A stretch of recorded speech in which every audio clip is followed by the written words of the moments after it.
বন্ধুরা, ফেসবুক থেকে আমি কানাকড়ি পাবো কি না ইউটিউব থেকে জানি না, কিন্তু ভিডিও বানা বন্ধ হবে না।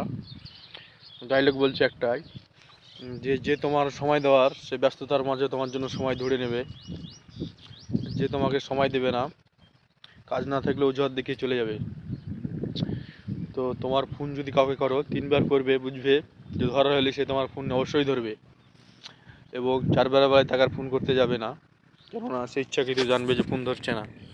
সেটা একদিনের খাতিরে নয়, যদি রোজ রোজ তুমি দেখো যে ফোন উঠাচ্ছে না, তবে তাকে বিরক্ত না করাই ভালো।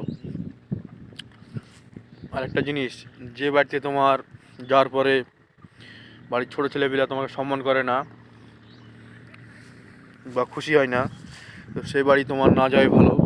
কেননা আমি দেখেছি নিজেই যে সে বাড়িতে তোমার সমালোচনা হয় অবশ্যই তোমার চলে যাওয়ার পরে, তার জন্য সে বাড়ির ছেলেপিলে তোমাদের সম্মান করে না। তো গাইস, কথাটা একদম ঠিক বলেছি তো? কমেন্টে জানাবে। আর কারোর যদি মনে খারাপ লাগে তো কেউ মাইন্ড করবে না। কোথা থেকে ভিডিওটা দেখছো কমেন্টে জানাবা।